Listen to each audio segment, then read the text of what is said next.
नमस्कार साथियों, एक बार फिर से आप सभी का बहुत बहुत स्वागत है। आज हम बात करने वाले हैं राम की शक्ति पूजा। और राम की शक्ति पूजा के पदों की व्याख्या करें उससे पहले ज़रूरी है कि एक बार आप इसकी कहानी समझ लें, इसका सारांश समझ लें और इसके बारे में जो महत्वपूर्ण तथ्य हैं या जो अलग-अलग विद्वानों के कथन हैं, उनको समझ लें। क्योंकि जब आप एक बार कहानी समझ जाएँगे, सारांश समझ जाएँगे, तो आप जब पदों को पढ़ेंगे तो उनकी व्याख्या करने में थोड़ी-सी आपको आसानी हो जाएगी। या पद थोड़े से ना भी अगर आपको समझ आएँगे तो आपको कहानी पता रहेगी, एग्ज़ामिनेशन में बहुत ज़्यादा हेल्प होगी आपकी। ठीक है? तो राम की शक्ति पूजा निराला जी की रचना है और आवाज़ आ रही होगी तो कन्फर्म कर देना। बाकी जो भी जुड़े हैं बहुत-बहुत स्वागत। अभी तो विनीता जी मुझे दिखाई दे रही हैं, बाकी और भी बच्चे जुड़े हुए हैं तो एक बार आप कमेंट कर देंगे कि आपको आवाज़ आ रही है, ताकि मुझे पता चल जाए कि आप लोग मुझे सुन पा रहे हो। ठीक है? राम की शक्ति पूजा निराला जी की महत्वपूर्ण रचनाओं में शामिल। आप जानते हैं निराला जी एक ऐसे कवि रहे हैं, अपने जीवन काल में बहुत सारी उपेक्षाओं का सामना करना पड़ा, बहुत सारी मुश्किलों का सामना करना पड़ा, चाहे वो पर्सनल लाइफ में हो, चाहे वो सामाजिक जीवन में रहा हो। तो कई सारी चीज़ें यहाँ पर हमारे सामने आती हैं। जब हम सरोज स्मृति को पढ़ते हैं तो भी उनकी व्यथा निकल कर आती है, या जब हम राम की शक्ति पूजा को पढ़ते हैं तो बहुत सारे आलोचक या समीक्षक जब इसको पढ़ते हैं तो वो निष्कर्ष निकालते हैं कि यहाँ पर जो राम है, ये जो राम की व्यथा है वो कहीं न कहीं निराला की खुद की व्यथा है। राम का जो अभाव है, उनकी जो परेशानियाँ हैं, वो निराला की परेशानियाँ हैं। ऐसा कहने के पीछे मतलब क्या रहा था, वो जब आप सारे पदों को पढ़ेंगे तो आप अपने आप समझ में आ जाएगा आपको कि ऐसा क्यों कहा गया है। तो राम की शक्ति पूजा निराला जी ने लिखी थी। और सबसे अच्छा जो है पॉइंट यहीं से निकलना शुरू हो जाता है कि किस समाचार पत्र में इसका प्रकाशन हुआ था और किस वर्ष हुआ था। आपको बता दें किसके लिए महत्वपूर्ण है ये क्लास। ये क्लास जो झारखंड और उत्तराखंड वाले विद्यार्थी हैं उनके लिए महत्वपूर्ण रहेगी। ये क्लास एमपी वर्ग 1 के लिए भी महत्वपूर्ण है। ठीक है, एमपी वर्ग 1 के लिए महत्वपूर्ण है। इसके अलावा हम बात करें तो नेट के जो विद्यार्थी हैं, नेट के लिए भी इम्पोर्टेंट है। इसके अलावा जो आरपीएससी वाले हैं उनके लिए भी महत्वपूर्ण है। तो यहाँ लगभग हर एग्जामिनेशन में ये दिया हुआ है, किसी एक एग्जामिनेशन के लिए नहीं है। सभी इसको थोड़ा सा ध्यान से देखेंगे। 1936 में दैनिक समाचार पत्र था भारत, इसके अंदर इसका प्रकाशन किया गया था। और ये बाद में 1937-38, ये 37-38 का जो टाइम है ये डॉक्टर बच्चन सिंह जी ने दिया हुआ है, ध्यान रखेंगे। वैसे ऐसा बहुत सारी पुस्तकों में मिलता है कि 1939 में इसका प्रकाशन हुआ था, अनामिका के द्वितीय संस्करण में। लेकिन बच्चन सिंह जी जो लिखते हैं 37-38 के दौरान प्रकाशन हुआ था किसका, अनामिका का। तो इस अनामिका के अंदर सरोज स्मृति और राम की शक्ति पूजा जैसे इनकी जो रचनाएं हैं वो संकलित कर दी गई। यहाँ से आपसे अनामिका का वर्ष नहीं पूछा जा सकता, हाँ नेट वगैरह के एग्जाम में पूछा जा सकता है, तो इसको भी आप 1939 द्वितीय संस्करण निकला था, सर्वमान्य जो मत है। लेकिन बच्चन सिंह जी ये समय मानते हैं, इसको भी आप नोट कर लेंगे। तो किस संकलन में है ये, अनामिका संकलन में है। प्रबंधात्मक लंबी कविता की श्रेणी में इसको रखा गया है, ना तो ये महाकाव्य है ना ये खंड काव्य है, ये लंबी कविता की श्रेणी में आती है।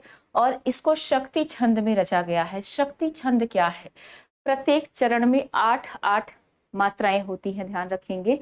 और ये जो शक्ति छंद है, ऐसा माना जाता है कि ये निराला का अपना छंद है। निराला जो रचनाओं को छंदों से मुक्त कर रहे थे, तो उन्होंने जो कुछ लिखा, हालांकि उनके ऊपर आरोप भी लगे कि जो लिखते हैं वो गेय नहीं है, मतलब उसको गाया नहीं जा सकता है। तो ऐसे में शुक्ल जी कहते हैं कि इन्होंने प्रयास किया कुछ रचनाओं को ऐसा लिखने के लिए ताकि लोग उसको गा सकें। तो ये प्रयास किया इन्होंने, लेकिन फिर भी ये रचनाएं इनकी गाने योग्य नहीं थी। तो इन्होंने जो लिखा इसमें वो शक्ति छंद, जिसके अंदर 8-8 मात्राएं होती हैं, थोड़ा सा याद रखेंगे। शक्ति छंद किसने बनाया, निराला ने। बांग्ला भाषा का जो कृत्तिवास रामायण है उसका प्रभाव है। तो यहाँ से सीधा सवाल बनता है, राम की शक्ति पूजा किससे प्रभावित है, कृत्तिवास रामायण से। कृत्तिवास जो है ये कवि थे, ये जो है इन्होंने कविता लिखी थी और इन्हीं के नाम पर इनकी ये जो रचना है उसका नाम कृत्तिवास रामायण पड़ा। क्या संदेश देती है ये कविता, पौरुष का संदेश देती है, मतलब पुरुषार्थ का संदेश देती है। अगर आपको अपने ऊपर भरोसा है तो आप कुछ भी कर सकते हैं। कुल मिलाकर कविता का मूल संदेश यही है, पौरुष का संदेश। विश्वनाथ प्रसाद मिश्र जी ने इसे छायावादी कवियों पर लगाए गए पलायनवाद का प्रत्युत्तर माना है। ये मोस्ट इंपॉर्टेंट पॉइंट है। सीधे सवाल बनता है, राम की शक्ति पूजा को छायावादी कवियों पर लगाए गए आरोप का प्रत्युत्तर किसने माना है? तो किसने माना है? विश्वनाथ प्रसाद मिश्र जी ने माना है। जब आप छायावाद की विशेषता पढ़ते हैं तो छायावाद में बहुत आलोचक जो है वो कहते हैं कि जो कवि हैं वो रहस्यवादी तो हैं ही, वो पलायनवादी हैं, क्योंकि वो सामाजिक जो चीजें हैं उससे दूर भाग रहे हैं, वो चीजें नहीं बताना चाह रहे हैं, वो चीजें नहीं लिखना चाह रहे हैं जो समाज में घटित हो रहा है। तो ऐसे में उनको क्या कहा गया? पलायनवादी कहा गया। तो इन्होंने उसी के संदर्भ में कथन दिया है कि ये उनका प्रत्युत्तर है, यानी निराला जी ने इस रचना से उनको उत्तर दिया है जिन्होंने छायावादियों को पलायनवादी कहा। ठीक है। समकालीन यथार्थ परिवेश का सांकेतिक जो है चित्रण यहाँ पर किया गया है। समकालीनता की जब हम बात करते हैं तो आप जानते हैं उस समय 1936 में जब ये लिखा गया था, क्या स्थिति रही होगी आप सोच कर देखिए। अंग्रेजों का राज्य चल रहा है, हर तरफ स्वतंत्रता की लड़ाई हो रही है। ऐसे में जब आप राम और रावण का युद्ध देखते हैं तो एक सत और असत की बात आती है। राम जो है सत का साथ दे रहे हैं और जो रावण है वो असत का, यानी धर्म अधर्म की बात तो है ही है, सत्य असत्य की भी यहाँ पर बात है। तो यहाँ पर ये भी आप मानकर चल सकते हैं कि यथार्थ रूप में इसको जब देखेंगे तो यहाँ पर अंग्रेज और जो हिंदुस्तानी है उनके बीच जो एक स्वतंत्रता के लिए युद्ध चल रहा है उसको, अब यहाँ पर सीता जो है, पूरा युद्ध का कार्यक्रम किसके लिए है? सीता को छुड़ाने के लिए। और सीता को प्रतीक के रूप में देखेंगे तो कौन है यहाँ पर? जो भारत माता है। तो कुछ ना कुछ बहुत सारे कवियों ने ये भी कहा है कि तत्कालीन जो समाज था या जो घटित हो रहा था उस पर भी ये इन्होंने प्रतीक के रूप में लिया है। ठीक है। राम के द्वारा रावण पर विजय प्राप्ति के उद्देश्य से शक्ति पूजा करने के प्रसंग पर आधारित ये एक लंबी कविता है। तो पूछा जाता है कि इसका मुख्य विषय क्या है? तो जो राम को जब राम युद्ध करने जाते हैं तो जो रावण है उसका साथ स्वयं शक्ति दे रही, मतलब जितनी शक्तियां हैं, रावण को आप कम मत मानिएगा। रावण के बारे में आप पढ़ते हैं तो कहते हैं अगस्त के कुल का वो था। ठीक है। बहुत बड़ा ब्राह्मण था वो। कहते हैं कोई व्यक्ति कर्म से बड़ा होता है, जन्म से नहीं होता। तो उसने कर्म कौन से किए? राक्षसों वाले कर्म किए, इसलिए वो राक्षस जाति का कहलाया, जबकि वो जन्म से ब्राह्मण था, उच्च कुल का था, बहुत बड़ा विद्वान था। विद्वान जहां पर भी आपके अंदर विद्वता आती है आपके साथ अहंकार भी आता है। ध्यान रखेंगे, आप चाहें तो आप अपने आसपास नजर दौड़ाइएगा, जिसके पास जितना ज्यादा ज्ञान होता है ना उसके अंदर उतना ज्यादा अहंकार भरा चला जाता है। वो अपने ज्ञान पर घमंड करने लग जाता है, और जैसे ही आप ज्ञान पर घमंड करने लग जाते हैं वो ज्ञान जो है आपको अज्ञानता की तरफ ले जाता है, क्योंकि अब वो ज्ञान आप उसका उपयोग नहीं कर पा रहे हैं।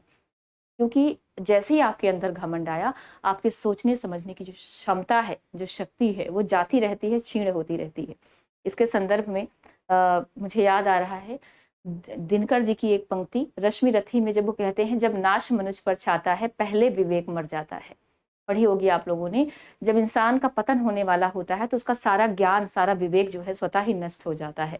तो वही बात लागू होती है किस पर? रावण पर, जो इतने बड़े कुल का व्यक्ति था, इतना बड़ा ब्राह्मण था, ज्ञानी था। वो ऐसे कर्म करता है कि राक्षस की श्रेणी में आकर खड़ा हो जाता है। और लेकिन क्योंकि वो उपासना करता था, शिव जी का बहुत बड़ा भक्त था। जो आप शिव तांडव स्तोत्र सुनते हैं, कहते हैं उसको रावण ने ही बनाया था, रावण ने ही शिव को प्रसन्न करने के लिए उसको बनाया था। तो आप सोच सकते हैं कितना बड़ा भक्त रहा होगा। तो सारी शक्तियां जो है वो किसकी तरफ हैं? रावण की तरफ हैं। अब राम के जो बाण है वो निष्फल हो जाते हैं। तो उसके लिए जामवंत जी राम जी को सलाह देते हैं कि भाई तुम भी शक्ति की उपासना करो, अगर शक्ति उधर उनका साथ दे सकती है तो तुम्हारा भी दे सकती है। तो उनकी ये सलाह पर जो शुरुआत होती है शक्ति पूजा की, ये पूरा प्रसंग जो है उसी पर आधारित है। आगे बढ़ेंगे। कुछ विद्वान इसको कहते हैं कि तुलसीदास का पूर्व चरण है राम की शक्ति पूजा, यानी इन्होंने जो तुलसीदास लिखा है उसके पहले का ये चरण है क्या? राम की शक्ति पूजा। तो सवाल यहाँ से बनता है तुलसीदास का पूर्व चरण किसे माना गया है? राम की शक्ति पूजा को माना गया है। और एक पॉइंट आप और याद रख सकते हैं, कुछ विद्वान ये भी मानते हैं कि तुलसीदास है और सरोज स्मृति है,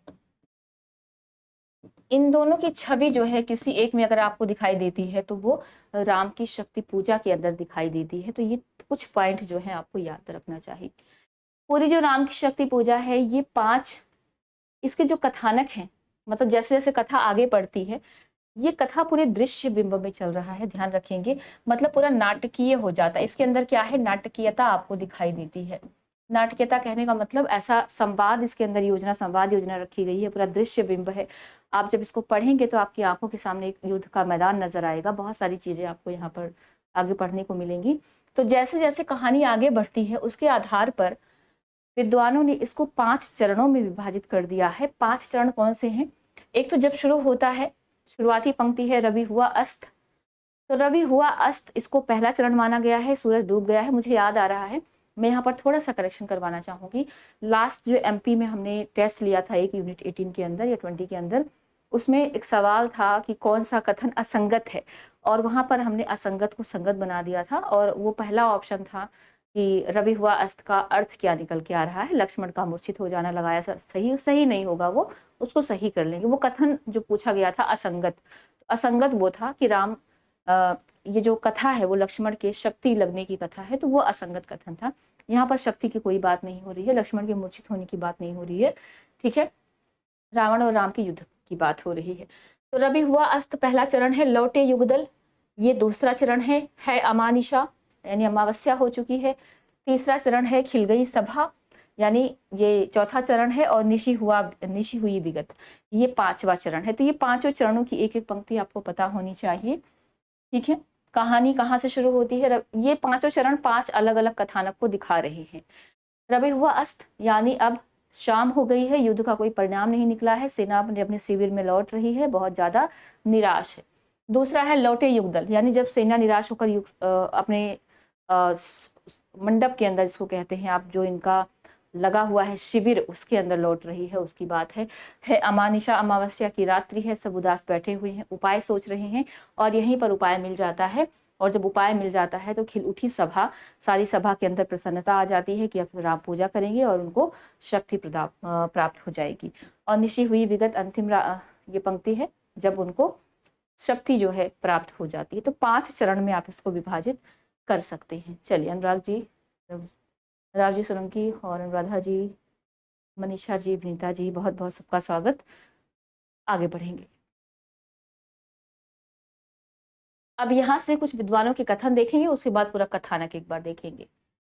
कथानक के बाद अगली जो क्लासेस होंगी उसके अंदर आप पदों की व्याख्या और सारे पदों की व्याख्या देखेंगे एक एक करके। कविता अच्छी है, आपको इंटरेस्ट आएगा। राम की शक्ति पूजा निराला की ही नहीं, संपूर्ण छायावाद की एक उत्कृष्ट उपलब्धि है। किसका कथन है ये? डॉक्टर नगेंद्र जी कहते हैं कि केवल निराला की नहीं, संपूर्ण छायावाद की एक उत्कृष्ट, मतलब महानतम रचनाओं में आप इसको मान सकते हैं। डॉक्टर बच्चन सिंह जी कहते हैं कि सरोज स्मृति के पिता, समझिएगा इस पूरी पंक्ति के अंदर, इनके कथन के अंदर बहुत गहरा भाव छुपा हुआ है। आप निराला की भावनाओं को समझ पाएंगे यहाँ से। कहते हैं सरोज स्मृति के पिता, शक्ति पूजा के राम और तुलसीदास के तुलसी कहीं ना कहीं एक दूसरे से मिलते जुलते हैं। कर्म संन्यास, शक्ति आराधना और उत्थान मूलक सांस्कृतिक चेतना एक ही मनस्थिति के विकासशील रूप है। मतलब कोई एक ही व्यक्ति है। अब वो व्यक्ति कौन है जिसके मन के ये सारे भाव है? निराला है, ध्यान रखेंगे। राम की शक्ति पूजा दोनों कविताओं की मध्यवर्तिनी है। कहा गया है कि इन तीनों का रूप ऐसा लगता है कि तीनों को लिखने वाला व्यक्ति एक ही हृदय रखता है, और वो हृदय किसका हो सकता है? यहाँ पर इनडायरेक्टली आप जब बात करते हैं तो निराला जी हैं। आगे कहते हैं कि राम की शक्ति पूजा किसकी? सरोज स्मृति और तुलसीदास की मध्यवर्तिनी है। अब इतना ही आपको स्टेटमेंट दिया जाता है कि राम की शक्ति पूजा दोनों कविताओं की मध्यवर्तिनी है। तो दोनों कविताएं कौन सी हैं उसका नाम याद रख लेंगे। कथन किसका है? बच्चन सिंह जी का है, उसका नाम याद रख लेंगे। आगे बढ़िएगा। यहाँ पर आचार्य शुक्ल जी ने क्या कहा है निराला जी के बारे में? कहते हैं निराला जी पर बंग भाषा की काव्य शैली का प्रभाव समास में गुंफित पदवल्लरी, क्रियापद के लोप आदि में स्पष्ट होता है। सामान्य तौर पर कहने का मतलब ये है कि इनकी जो रचनाएं हैं उस पर बंग भाषा का प्रभाव देखने को मिलता है। बंग शैली यानी जो बांग्ला है उसका प्रभाव। क्यों? क्योंकि निराला जी बहुत लंबे समय तक बंगाल में रहे, और जहां पर भी आप रहते हैं अगर ज्यादा समय व्यतीत करेंगे तो वहां की जो आपका जो वातावरण हो आपको प्रभावित करता है किसी न किसी तरीके से, चाहे वो भाषा के रूप में हो, चाहे वहाँ का रहन सहन हो, खान पान हो, आप उससे प्रभावित होते हैं। तो समास में गुंफित यानी समास युक्त पदों की इन्होंने बात की है। समासयुक्त पद की व्याख्या अगर हम करेंगे तो कहते हैं जो समासिक पद है उनका प्रयोग किया गया है, और क्रियापदों का लोप, ये सारी विशेषताएं किस भाषा की हैं? बांग्ला भाषा की हैं, जो इनके अंदर देखने को मिलती है। आगे कहते हैं सबसे अधिक विशेषता आपके पद्यों में चरणों की स्वच्छंद विषमता है। कोई चरण बहुत लंबा, कोई बहुत छोटा, कोई मझोला देखकर ही बहुत से लोग रबर छंद या केचुआ छंद इसको कहने लगे थे। निराला जी के छंदों को जब आलोचकों ने देखा तो उनको, चूंकि कोई यति गति लय कहीं पर थी ही नहीं, क्योंकि वो गाने योग्य नहीं थी, तो उन्होंने क्या कहा कि ये तो केचुआ छंद है, रबड़ छंद है, कहीं से ज्यादा बड़ा हो गया, कहीं से ज्यादा छोटा पद हो गया, तो इस आधार पर ये नाम दिया गया था। तो सवाल बनता है कि इसके छंदों को रबड़ या केचुआ छंद कहा जाता है? निराला जी के छंदों को। मैंने निराला जी को पूरा यहाँ पर नहीं पढ़ाया, क्यों? क्योंकि आप जब निराला की बात करते हैं तो आधुनिक काल के अंतर्गत एक सेक्शन बना हुआ है छायावाद। आप छायावाद में जाएंगे तो निराला जी के ऊपर हमने बहुत डिटेल में क्लास की हुई है, आप उस क्लास को एक बार देख लेना, इनके बारे में आपको जानकारी वहां से मिल जाएगी। शुक्ल जी आगे कहते हैं निराला जी की भाषा अधिकतर संस्कृत की तत्सम पदावली से जुड़ी हुई है। तत्सम मतलब संस्कृत शब्दों का प्रयोग किया है।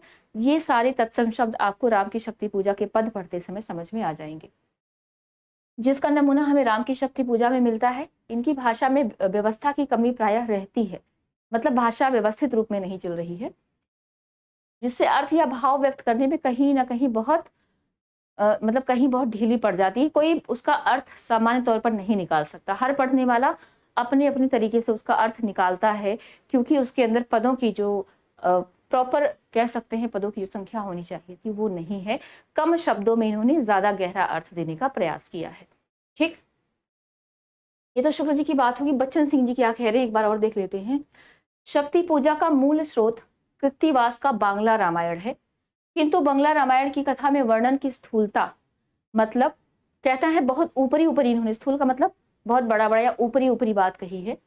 अर्थ का इकहरापन, अर्थ में एक रूपता है, एक ही अर्थ लेकर चलता है, कोई भी पढ़ेगा आराम से अर्थ निकाल लेगा।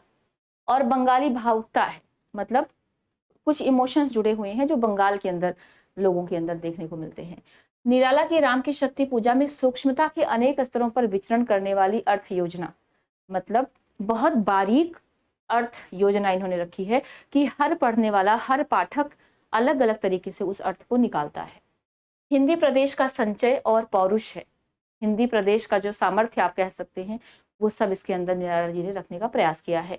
बांग्ला रामायण जितना बहिर्मुखी है, राम की शक्ति पूजा उतनी ही अंतर्मुखी है। तो ये अंतर्मुखी कहने का मतलब है, आपने अभी कहा कि किसी एक ही व्यक्ति की मनः स्थिति है वो, और वो व्यक्ति कौन है? निराला। तो जो लिख रहे हैं वो अपने अंदर से लिख रहे हैं, उनकी अपनी भावनाएं हैं। बाहर से देखकर ऐसा नहीं है कि उन्होंने जो कथा सुनी सुनाई उसको लिखा है, स्वानुभूति से लिखा है। इसका मतलब राम का जो दुख है वो स्वयं निराला का दुख है, इस चीज को ध्यान रखेंगे। ये बच्चन सिंह जी के कहने का मतलब है। आगे बढ़ेंगे। कहते हैं आर्थिक गृहस्थिक, मतलब आर्थिक रूप से, गृहस्थ रूप से सामाजिक साहित्यिक युद्ध में पराजित निराला अपनी मनोदशा को बदलने और पराजय के बोझ को फेंकने के लिए नए मार्ग का अन्वेषण कर रहे हैं। एक नए मार्ग की खोज करने निकल पड़े। कौन? निराला जी। ठीक है, आपने पढ़ा होगा जब ये अपनी रचनाएं भेजते थे उस समय सरस्वती हुआ करती थी, और सरस्वती के संपादक कौन थे? महावीर प्रसाद द्विवेदी। ऐसे व्यक्ति थे जो बहुत बारीकी से चीजों को देखा करते थे, मात्राओं की मिस्टेक, शब्द फॉर्मेशन ठीक है नहीं है, है ना, हर चीज को बहुत अच्छे से देखते थे वो। ऐसे में जब निराला की कविताएं जाएंगी तो कहाँ वो प्रकाशित हो पाएंगी? आप सोच कर देखिए, क्योंकि इसमें तो लयबद्धता ही नहीं है, छंद ही नहीं है, तो जाहिर सी बात है उपेक्षित हो जाएंगे, उपेक्षा मिलेगी। तो इसलिए कहा गया है साहित्यिक युद्ध। हर जगह से इनकी रचनाओं को, कई बार तो इनकी रचनाओं पर अश्लीलता का भी आरोप लगा, अश्लील है इनकी रचनाएं, है ना, तो बहुत सारी चीजें इनको झेलनी पड़ी थी। तो कहते हैं इन सबसे निकलने के लिए इन्होंने एक नए मार्ग की खोज करने का विचार किया, नए मार्ग का अन्वेषण किया। वास्तविकता तो यह थी कि एक और मन रहा राम का जो न थका, पंक्ति है इसमें कि एक और जो है मन रहा राम का जो न थका, वे नए सिरे से युद्ध करना चाहते थे। इसके लिए उन्हें राम की शक्ति पूजा का ऑब्जेक्टिव कोरिलेटिव यानी कि विषयगत सहसंबद्धता मिल गई। तो वो किस में दिखाई देती है? राम की शक्ति पूजा के अंदर। आगे एक और कथन है, ये कथन सारे इंपॉर्टेंट हैं, इंपॉर्टेंट कथन इस संदर्भ में भी हो सकते हैं कि कहीं ना कहीं अगर आप इन कथनों को समझ लेंगे तो राम की शक्ति पूजा के अंदर वास्तविकता में क्या है वो आप समझ पाएंगे। शक्ति पूजा के प्रसंग हैं कौन कौन से? राम की पराजय, पहली पंक्ति जो आती है राम की पराजय, फिर राम चिंतित हो जाते हैं, राम की चिंता, अंतर्द्वंद, मन में विचारों का द्वंद चल रहा है, हनुमान का ऊर्ध्वागमन, हनुमान देखते हैं कि उनके जो राम है दुखी हैं, वो क्रोधित हो जाते हैं और क्रोधित होकर काल को निगलने की बात करने लग जाते हैं। और विभीषण की मंत्रणा, यहाँ विभीषण एक अच्छे मित्र की तरह विचार विमर्श कर रहे हैं, घर के भेदी नहीं है, ध्यान रखेंगे। वो ऐसा नहीं है कि राम को देखकर तुरंत ही उपाय बताने लग जाते हैं, विचार विमर्श चल रहा है। जामवंत की सलाह, जामवंत सलाह देते हैं राम को कि तुम भी शक्ति पूजा करो, और राम का आराधना संकल्प, राम द्वारा ये तय करना कि अब मुझे भी शक्ति की उपासना करनी है। इसके अलावा पद्महरण यानी शक्ति के द्वारा कमल का चुरा लिया जाना, और उसके बाद देवी स्तुति यानी जो शक्ति हैं उनकी वंदना की जाती है, और वर प्राप्ति यानी विजयी होने का आशीर्वाद। तो ये आप पूरे एक लाइन के अंदर, एक पैराग्राफ के अंदर सारे स्टेप बाय स्टेप देख पा रहे होंगे कि कथा कैसे कैसे आगे बढ़ रही है।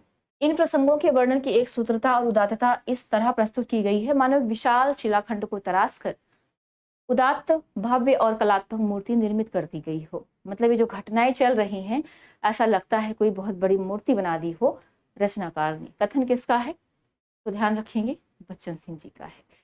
रामविलास शर्मा जी का भी एक कथन है, राम की शक्ति पूजा के प्रतीक इतने सबल और भावपूर्ण है कि वे निराला के जीवन सत्य को ऐसे नाटकीय रूप में प्रस्तुत करते हैं। तो यहाँ पर आपने देखा, ये वाला अगर आप याद रख लेते हैं प्रसंग जो है, तो आपको पूरी कहानी समझ में आ जाएगी क्या चल रही है। ठीक है, अब एक बार इसका कथानक हम लोग थोड़ा सा देखने का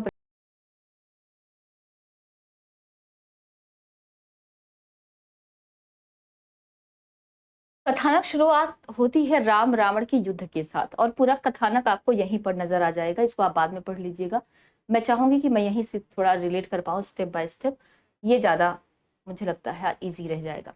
राम और रावण का युद्ध चल रहा है। कथानक क्या है? युद्ध का मैदान है, राम और रावण के बीच में युद्ध हो रहा है। युद्ध का उद्देश्य क्या है, ध्यान रखेंगे, सीता की मुक्ति। युद्ध का उद्देश्य क्या है? तो उद्देश्य है सीता को मुक्त कराना। अब रावण जो है, राम कितने भी बाण फेंकते हैं, रावण हर बाण को असफल कर देता है और बहुत सारे वानर भालू जो है उनको मूर्छित कर देता है। मतलब पूरे युद्ध के मैदान में किसका बोलबाला है? रावण का बोलबाला है, क्योंकि शक्ति उनके साथ है। ये सब जब घटित हो रहा होता है तो ये सब बीतते बीतते युद्ध होते होते शाम हो जाती है और सूरज जो है वो डूब जाता है। युद्ध का एक नियम है, हमारे यहाँ पर नियम क्या होता था, सूर्यास्त के बाद किसी प्रकार का कोई भी युद्ध नहीं होता था। जैसे ही सूर्यास्त होता था, एक भेरी बजाई जाती थी जिसको युद्ध भेरी कहते हैं। तो एक डंका भी आप उसको कह सकते हैं, डंका बजाना है ना। तो जब वो बजता था इसका मतलब अब युद्ध समाप्त हो चुका है, युद्ध समाप्त होने का समय हो चुका है। तो दोनों जो सेनाएं होती थी दोनों तरफ की, वो बड़ी आराम से बिना किसी को कुछ कहे अपने अपने शिविर में लौट जाया करती थी। ये नियम होता था युद्ध का, सूर्यास्त के बाद कोई युद्ध नहीं होगा। जब हम कहते हैं रवि हुआ अस्त, तो इसका मतलब सूर्यास्त हो गया, अब आज का दिन समाप्त हो गया और रह गया राम रावण का अपराजय समर। इसका मतलब राम और रावण का जो समर है, युद्ध है, उसमें किसी की विजय नहीं हुई, वो अनिर्णित रह गया, उसका निर्णय नहीं हो पाया। अब सेनाएं जब लौटती हैं तो राम बहुत ज्यादा चिंता में हैं। वो सोचते हैं बैठे हुए कि अभी तक तो ऐसा कभी नहीं हुआ कि मेरे इतने शक्तिशाली बाण कभी निष्फल हो गए हों। तो इन परिस्थितियों को देखकर उनको चिंता होने लग जाती है, और चिंता करते करते उनको याद आती है कौन? सीता। वो सोचते हैं कि क्या मैं सीता को बचा पाऊंगा, और ये सोचते सोचते उनकी आंखों से दो आंसू गिर जाते हैं उनके पैरों पर। कहते हैं मोती रूपी आंसू होते हैं। ठीक है, उनके अंतर मन में द्वंद चल रहा होता है। सोचते सोचते सीता के बारे में सोचते हैं, उनकी आंखों से आंसू गिरते हैं, और जैसे ही उनकी आंखों से आंसू गिरते हैं तो हनुमान जी जो हैं, कहते हैं युद्ध के मैदान में सभी मूर्छित हो चुके हैं, केवल एक हनुमान जी हैं जो सचेत हैं, जिनके अंदर जीवन, मतलब वो थोड़ा सा सजग है, सचेत है, बाकी सब मूर्छित हो चुके हैं। अब हनुमान जी का ऊर्ध्वागमन। अब हनुमान जी ऐसे सेवक हैं जो अपने मालिक को कभी परेशान नहीं देख सकते। लेकिन यहाँ पर ध्यान रखेंगे, अभी तक जो आपने हनुमान का रूप देखा है उसमें हमेशा ये देखा है कि जब तक राम नहीं कहेंगे अपनी मर्जी से हनुमान जी कुछ नहीं करते हैं। लेकिन यहाँ पर आपको हनुमान जी का एक नया रूप देखने को मिलता है। जब हनुमान जी देखते हैं कि उनकी आंखों से, राम जी की आंखों से 2 आंसू टपक पड़े, तो उनको लगता है कि अरे मेरे प्रभु रो रहे हैं, और उनको बड़ी मतलब बहुत ज्यादा दुख होता है इस बात का। उनको बहुत ज्यादा क्रोध आता है, वो अपना विशाल आकार करते हैं और कहते हैं मैं इस काल को ही निगल जाऊंगा। क्योंकि वो बचपन में सूर्य को निगल चुके थे, ध्यान रखिए, तो उनके अंदर इतनी शक्ति है कि वो काल को भी निगल सकते हैं। वो बहुत ज्यादा क्रोधित हो जाते हैं। किस लिए क्रोधित होते हैं? राम के आंसू को देखकर, राम को दुखी देखकर। अब यहाँ पर उनको अपने राम से अनुमति लेने की आवश्यकता नहीं है, क्योंकि वो स्वतः जागरूक हैं। उनको पता है कि अगर मेरे स्वामी दुखी हैं तो मुझे क्या करना है। अब वो मतलब ऊपर जाने लग जाते हैं, ऊर्ध्वगमन मतलब ऊपर जाते हैं काल को ग्रहण करने, है ना, ग्रसने के लिए। अब ऐसे में यहाँ पर एक और प्रसंग है, अंजना माता का प्रसंग, जो शक्ति है, कहते हैं अंजना माता का रूप धर कर आती है उनको समझाने के लिए, और उनको समझाती हैं हनुमान जी को। अंजना कौन है? हनुमान जी की माता जी हैं। उनको समझाते हुए कहती हैं कि क्या तुम्हारे स्वामी ने तुम्हें ये आदेश दिया है? तो थोड़ा सा वो रुकते हैं, कहते हैं नहीं, उन्होंने तो ऐसा कुछ भी नहीं कहा है। तो वो कहती हैं कि तुमने एक बार बचपन में भी ये गलती की थी, दोबारा मत करना। तो हनुमान जी को समझ आ जाता है और वो जो उनका रौद्र रूप था वो वापस ले आते हैं। तो यहाँ पर शांत हो जाते हैं हनुमान जी। हनुमान जी को शांत करने कौन आया? अंजना आई थी। ठीक है, अब कहानी जब आगे बढ़ी तो सब बैठे हुए हैं, सारी सेना के नायक हैं, जिसमें जामवंत है, हनुमान है, विभीषण है, सुग्रीव है। सब बैठकर क्या कर रहे हैं? मंत्रणा कर रहे हैं। यहाँ विभीषण की मंत्रणा इंपॉर्टेंट है, क्योंकि वो शत्रुओं के घर से आया हुआ एक व्यक्ति है, और उसकी मंत्रणा इसलिए हाईलाइट कर दी गई है क्योंकि जो विचार विमर्श होगा वो कहीं ना कहीं एक मित्र के रूप में की जा रही है। जब सारी मंत्रणा होती है तो उसमें एक पॉइंट आता है कि भाई ये रावण इतना शक्तिशाली कैसे हो गया। तो लड़ाई किसकी है? धर्म और अधर्म की लड़ाई है, सत और असत की लड़ाई है। तो क्या अधर्म विजयी होगा, असत्य विजयी हो जाएगा? तो यहाँ पर बात आती है कि नहीं, वास्तव में ये रावण की शक्ति नहीं है। रावण का साथ देने के लिए स्वयं शक्ति आई हुई है। शक्ति जो संपूर्ण ब्रह्मांड को चलाती हैं वो स्वयं रावण का साथ दे रही हैं। ये निष्कर्ष इस मंत्रणा में निकलता है। फिर जामवंत जी, जो कि भालुओं के राजा हैं, भालुओं के नायक हैं, वो उनको सलाह देते हैं। सलाह क्या देते हैं? कि हमें भी शक्ति की उपासना करनी चाहिए, हमें भी शक्ति को प्रसन्न करना चाहिए। अगर शक्ति अधर्म का साथ दे सकती है तो धर्म का भी साथ दे सकती है। अब जब इन्होंने ये सलाह दी तो राम जी जो हैं आराधना का संकल्प लेते हैं और कहते हैं कि ठीक है, अगर राम के द्वारा शक्ति की उपासना करने से शक्ति हमारा साथ दे सकती है तो मैं बिल्कुल उपासना करूंगा। और यहाँ पर हनुमान जी का काम शुरू होता है। हनुमान जी जल लेकर आते हैं, राम जी हाथ पैर धोते हैं। हनुमान जी को कहा जाता है कि 108 पद्मों की संख्या, यानी कि कमलों की संख्या कितनी है? इंपॉर्टेंट पॉइंट है, 108 कमल। ठीक है, 108 कमल लाने हैं। 108, जब वैसे आप जानते हैं 108 का बड़ा महत्व होता है, तो हनुमान जी को कहा जाता है 108 कमल लेकर आइए, ताकि 108 बार जब हम मंत्र पढ़ें तो उसको अर्पित कर सकें शक्ति के चरणों में। अब हनुमान जी सारी व्यवस्था कर देते हैं, बिल्कुल कर देते हैं। कहानी आगे बढ़ती है। राम जी एक अपना आसन लगाते हैं पूजा करने के लिए, और जब आसन लगाते हैं, जैसे जैसे वो मंत्र पढ़ते जाते हैं उसके साथ साथ एक एक कमल जो है देवी के चरणों में अर्पित करते जाते हैं, चढ़ाते जाते हैं। ऐसा करते करते काफी समय, लगभग 7-8 दिन बीत जाता है, और कमल धीरे धीरे वो चढ़ाते हुए कम होते जाते हैं। लास्ट में जो 108वां कमल था, जो 108वां कमल था, उस कमल की जब बारी आती है उससे पहले शक्ति राम की परीक्षा लेना चाहती है। परीक्षा लेने के लिए शक्ति ने उनका 108वां जो कमल था वो चुरा लिया। अब परीक्षा कैसे लेनी है? अगर आप किसी पूजा में बैठे हुए हैं, बीच में पूजा छोड़कर उठ जाते हैं, तो ऐसा माना जाता है, शास्त्रीय मान्यता है कि वो पूजा जो है सफल नहीं होती है, आपकी पूजा का कोई फल नहीं मिलता, क्योंकि अब वो खंडित हो चुकी है, आपने बीच में उसको छोड़ दिया है। तो अब देखना ये होगा कि वो 108वां कमल लेने के लिए क्या राम स्वयं उठकर जाएंगे या किसी को बोलकर कहेंगे कि भाई दूसरा कमल ले आओ। तो इसको परखने के लिए शक्ति ने 108वां कमल जो था वो चुरा लिया। अब जब राम ने आंखें खोली, अपना कमल चढ़ाने की उनकी बारी आई, कमल की जगह पर हाथ लगाया, कमल गायब है। बहुत ज़्यादा व्यथित हो जाते हैं, बहुत ज़्यादा व्याकुल हो जाते हैं। एक बार फिर से उनके मन में निराशा होती है कि अब मैं क्या करूं, जब मेरी पूजा संपन्न होने वाली है तो मेरा कमल जो है वो खो गया है। ऐसे में उनको याद आता है कि जब मैं छोटा था तो मेरी मम्मी मुझे प्यार से जो है कमल नयन कहती थी, है ना, सरोज नयन कहा करती थी, कमल नयन कहती थी। तो कहते हैं कि जब मेरी माँ मेरी आंखों को कमल के समान बताया करती थी तो मेरे पास तो 2 आंखें अभी बाकी है, मतलब एक कमल खो गया तो कोई बात नहीं, ये मेरी जो 2 आंखें हैं वो राजीव नयन, यानी कि राजीव नयन या कमल नयन जो भी आप कहें, तो मैं इसको चढ़ा सकता हूँ। तो राम ये सोचकर अपनी आंखें निकालने के लिए तत्पर होते हैं, अपनी आंखें चढ़ाने के लिए। उतने में देवी प्रकट हो जाती हैं और वो प्रसन्न होते हुए कहती हैं कि 108वां जो उन्होंने पूरा दृश्य बताया कि मैंने इसलिए निकाला था ताकि मैं आपकी परीक्षा ले सकूं कि आप क्या करेंगे आगे। तो इस तरह से देवी की स्तुति की जाती है और देवी जो है प्रसन्न हो जाती हैं उनको ये देखकर कि हाँ इनके पास उपाय है कुछ और करने का।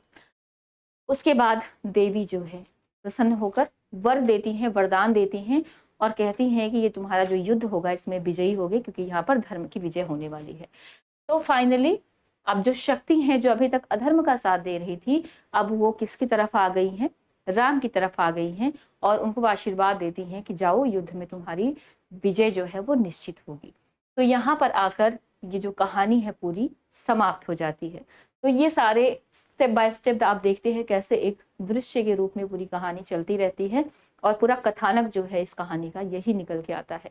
अब अगली जो हमारी क्लास होगी, हाँ राजीव नयन, बिल्कुल कमल नयन मैंने कह दिया था, वैसे वो राजीव नयन थे। मम्मी जी क्या कहती हैं, राजीव नयन। जैसे हम लोग भी कहते हैं ना, हमारी मम्मियाँ भी कहती थी चांद सा मेरा बच्चा।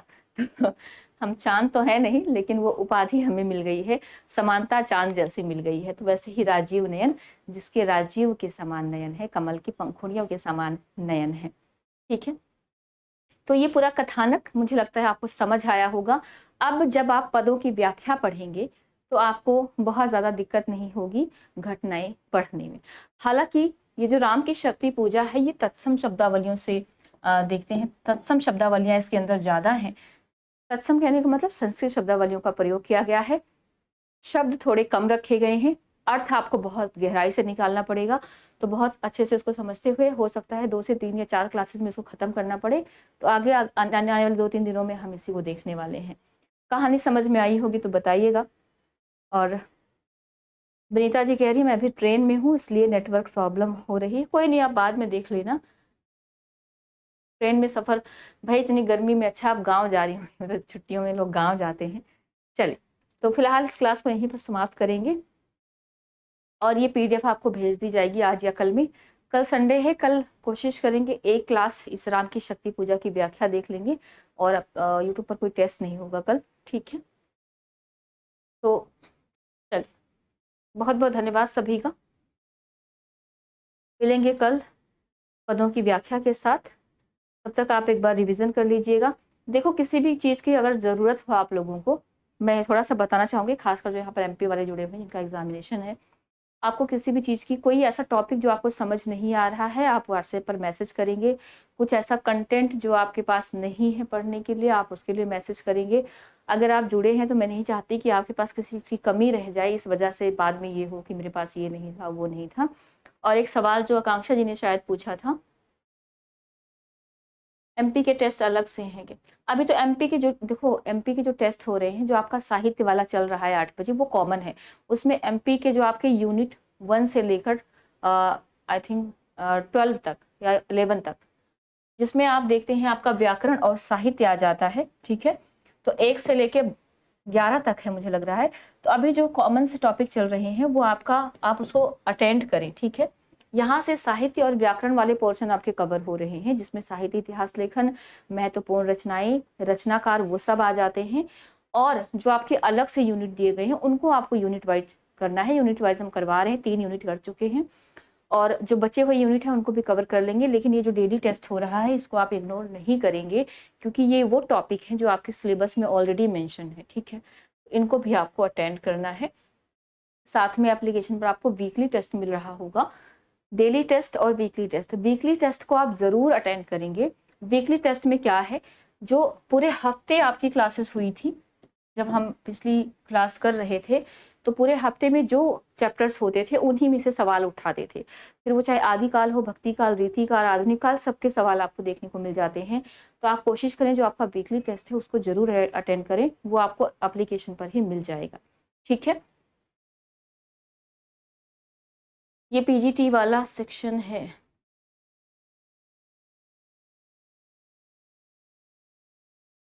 देखो ये आपका उत्तराखंड पीजीटी के लिए है, जो आपका उत्तराखंड या झारखंड पीजीटी है, एमपी वर्ग 1 जिसको आप बोलते हैं, और साथ में नेट के लिए है। ठीक है, ये वाला जो पोर्शन था, बाकी जो क्लासेस होती है वो सभी के लिए हैं। और आकांक्षा जी का सवाल था नोट कैसे बनाए। तो नोट देखो, आपने जो भी आप क्लास देखते होंगे कुछ भी यहाँ पर एक्स्ट्रा नहीं है। अगर आप तैयारी कर रहे हैं तो आपको सारी चीजें पढ़नी पड़ेगी। एक बार आप सारा नोट बना लेंगे, उसके बाद नोट के अंदर मोस्ट इम्पोर्टेंट, एक होता है इम्पोर्टेंट, एक होता है मोस्ट इम्पोर्टेंट, एक होता है मोस्ट मोस्ट मोस्ट इम्पोर्टेंट। कहने का मतलब क्या है कि आपने एक बार सारा नोट जो क्लास का है आपने एज इट इज बना लिया। अब कुछ चीजें ऐसी होंगी उस नोट के अंदर जो आप ऑलरेडी जानते हैं, जिसको आप ऑलरेडी पढ़ चुके हैं, वो रट गई हैं आपको। ठीक है, तो उनको आप इग्नोर करके अब कुछ ऐसी चीजें उसके अंदर होंगी जो आपको थोड़ा सा कम आता है, जिस पर आपको डाउट है। तो आप हमेशा अपने पास हाईलाइटर रखेंगे, उन चीजों को हाईलाइट करेंगे जिनको आपको ज्यादा ध्यान देना है। तो ऐसे आपका नोट जो है सिकुड़ता जाता है। ठीक है, अब जैसे वो चीजें याद हो गई तो आप दूसरी चीजों को हाईलाइट करेंगे, अब मुझे इस पर आना है, तो आप नोट को ऐसे सिकोड़ सकते हैं, कम कर सकते हैं। बाकी आप क्लास देखेंगे तो कुछ भी एक्स्ट्रा नहीं है और कुछ भी कम नहीं है। अगर पूरी क्लास आप बहुत अच्छे से देखते हैं, पूरी क्लास का अच्छे से नोट प्रिपेयर करते हैं, तो मुझे नहीं लगता कि इसके बाहर से कुछ आएगा या इसके इधर उधर से कुछ जाएगा। ठीक है, वर्ग 2 के लिए राव जी, एक बार वर्ग 2 के लिए अगर आपके पास मैंने कहा था सिलेबस हो तो आप मुझे भेजो। ठीक है, क्योंकि अभी मुझे वैकेंसी है नहीं, और सिलेबस आ जाएगा तो बिल्कुल मैं उसको भी शुरू कर दूंगी, कोई दिक्कत नहीं। बहुत सारे बच्चे पूछ रहे थे, तो मेरे सबसे मैंने यही कहा सिलेबस एक बार सेंड कर दो मुझे। ठीक, तो ये पीडीएफ आपको मिल जाएगी, बाकी एक बार रिवाइज कर लेना इसको, और कल जो है इसकी व्याख्या देखेंगे। बहुत बहुत धन्यवाद सभी का, शुभ रात्रि, थैंक यू।